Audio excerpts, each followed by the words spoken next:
Gembira, ternyata dua pemilu besar yang berlangsung di tahun 2024 ini berjalan sangat baik. Dalam rapat paripurna kabinet beberapa hari yang lalu, sebelum masuk ke materi rapat, salah satu yang diapresiasi oleh Bapak Presiden kita karena berhasil mengawal berlangsungnya pemilu ini berlangsung dengan aman, lancar, dan damai. Dan yang pertama kali disebut itu adalah Kepolisian Republik Indonesia. Baru selanjutnya dia sebut KPU, Bawaslu, dan seluruh stakeholder yang terlibat dalam pelaksanaan pemilu yang berlangsung 2 kali dan besar-besaran. Kemudian kita juga bersyukur karena calling system yang dilangsungkan oleh kepolisian menurut saya efektif ya di lapangan. Tapi ini tentu saja tidak bisa kita pisahkan dari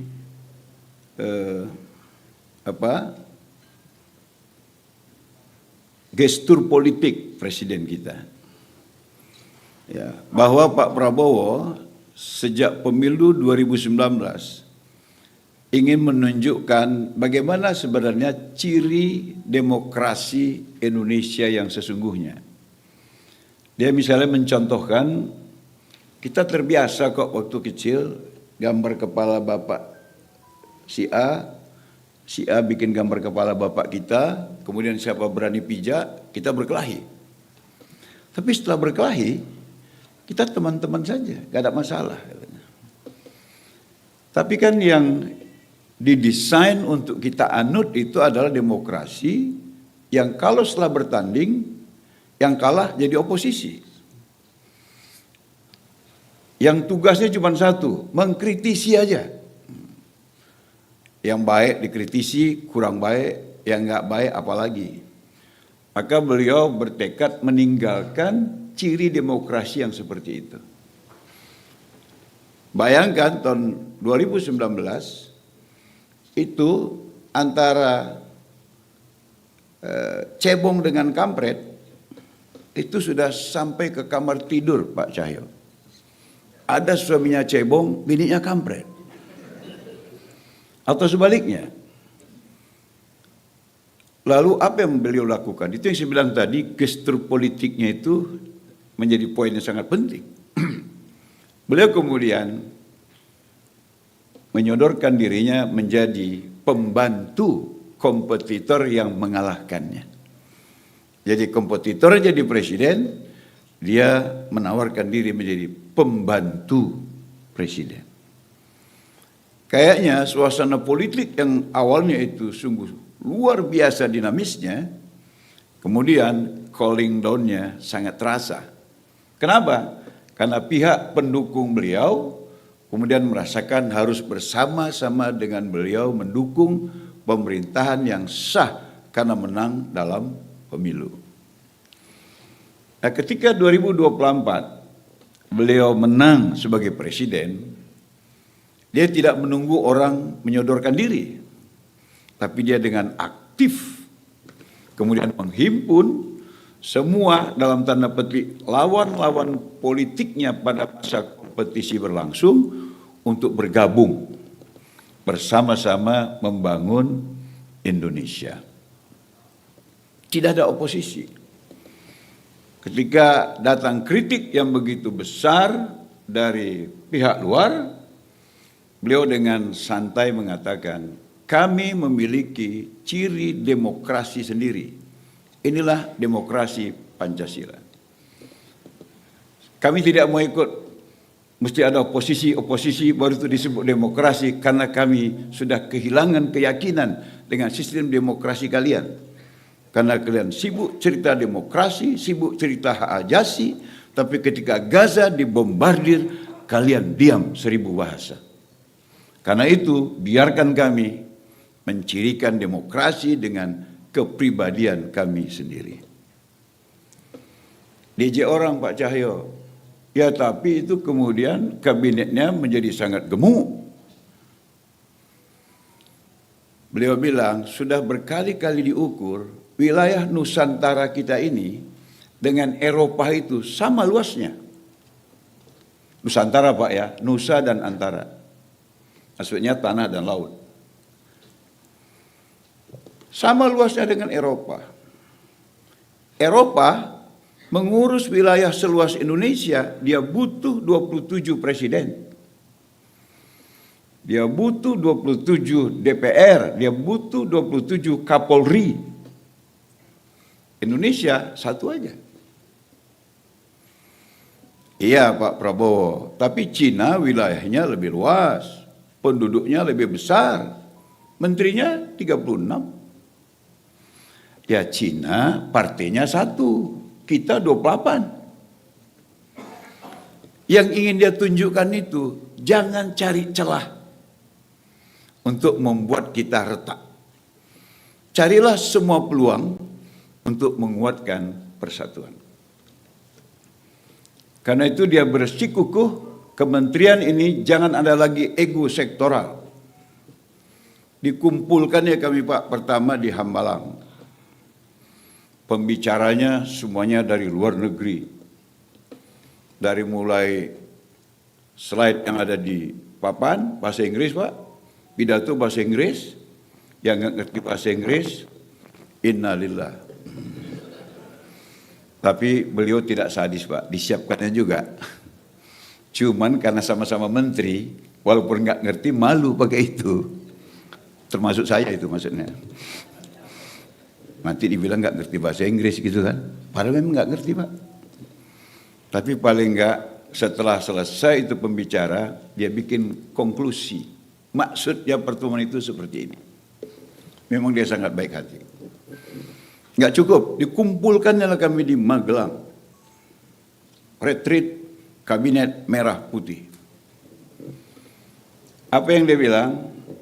Tidak ada satu bidang pun, satu unit pun, satu lembaga pun, satu kementerian pun yang bisa sukses kalau jalan sendiri-sendiri. Semuanya saling terkait. Karena itu, hilangkan ego sektoral. Yang kedua, rasakan bahwa kementerian lain, bidang lain, itu adalah bagian yang harus kerjasama dengan kita untuk sukses mencapai tujuan.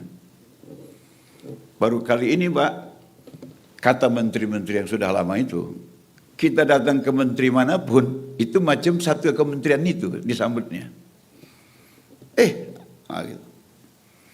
Dikritik orang lagi Pak, iya, tapi itu kan menghambur-hamburkan uang negara. 135 miliar. Beliau bilang, enggak. Boleh tanya Menteri Keuangan. Menteri Keuangan jawab, ini semuanya ditanggung oleh seorang hamba Allah. Wakil menterinya enggak tahan, namanya Prabowo Subianto. Dari kantongnya sendiri. Ya tapi ini militerisme. Inilah kalau TNI berkuasa. Gitu-gitu. Dia bilang, dia tanya ini sama, adakah suasana militerisme?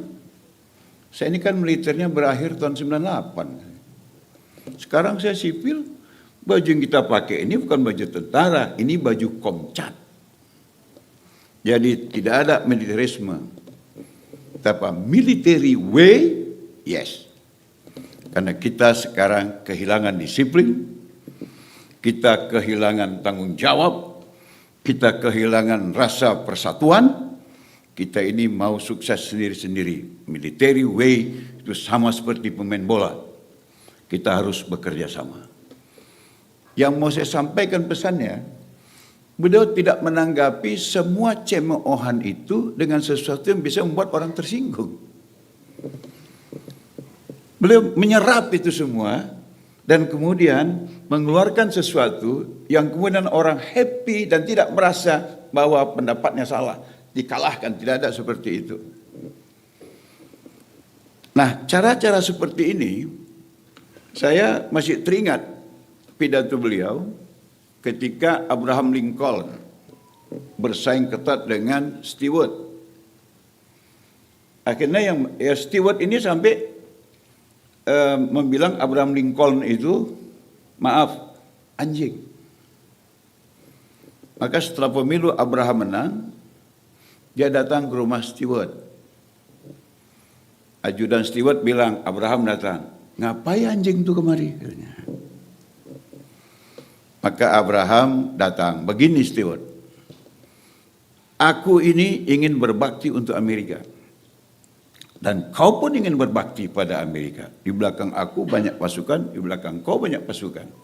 Tapi kita nggak saling suka. Dan aku ingin kita tetap memelihara tidak saling suka itu.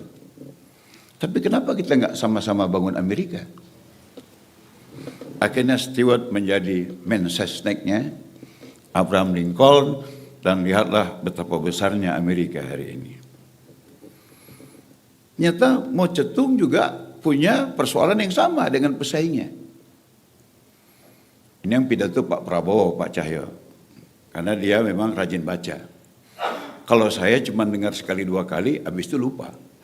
Maka saya masih ingat Mao Zedongnya, lawannya pun saya udah lupa namanya siapa. Tapi ini real, bisa dikonfirmasi dengan beliau. Ini namanya Panglima Cina, Pak. Kita tahulah dahsyatnya mereka kalau kita lihat film-film itu, kalau perang. Tapi ketika kemudian pemilu usai, Mao Zedong menjumpai pesaingnya. Di Cina itu wakil presiden ada beberapa. Ya mungkin di sini itu macam mingku lah itu, Bu Ginting. Macam mingkunya gitu ya. Itu wakil presiden ini, wakil presiden bilang ini, wakil presiden bilang ini. Macam Arab Saudi misalnya menteri dalam negeri itu di bawahnya menteri haji, menteri ini gitu-gitu. Jadi dia punya beberapa wakil presiden. Nah, salah satu wakil presiden yang strategis, yang itu kalau digerakkan dengan cara-cara yang tepat bisa mendorong kemakmuran Cina. Maka Mao Zedong bilang, kau mau nggak jadi wakil di situ? Kau nggak perlu suka sama aku juga nggak suka sama kau. Tapi kita sama-sama bekerja untuk Cina. Lihatlah betapa besarnya Cina. Dan di dalam agama Islam, tarikh atau cerita seperti itu juga ada. Ketika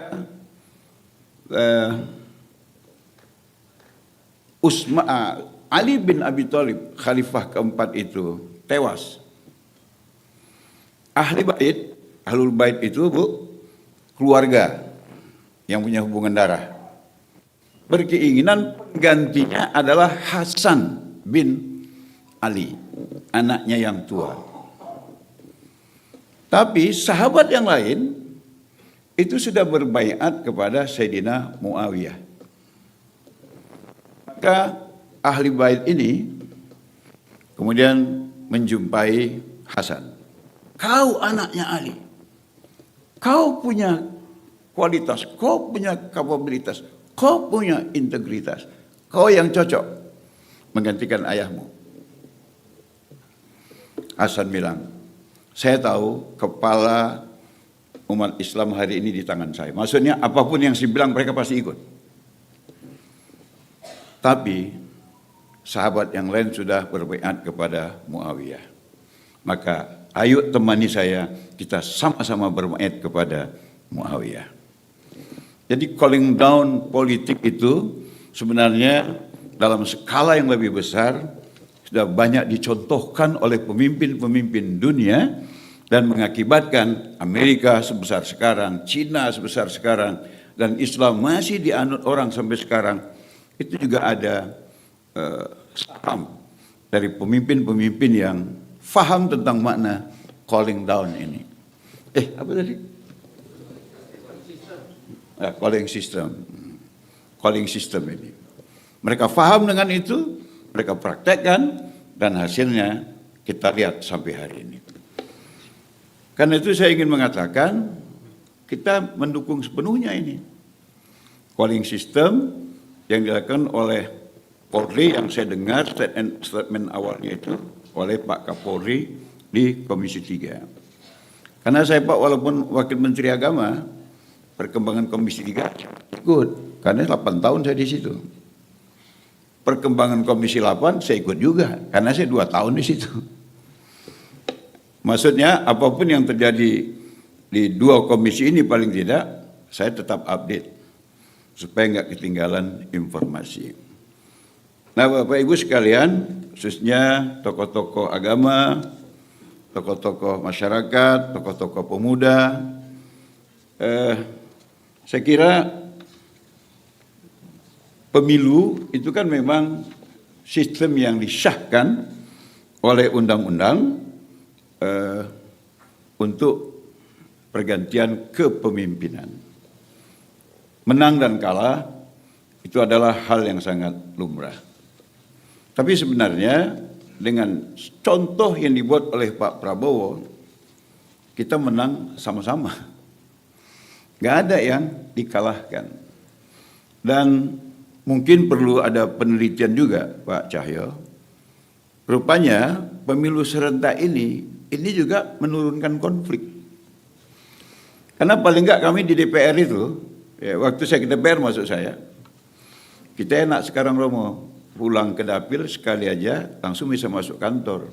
Kalau dulu kan awak habis di sini, besok ditugaskan partai ke sana, tugaskan partai kemari, karena pemilunya silih berganti.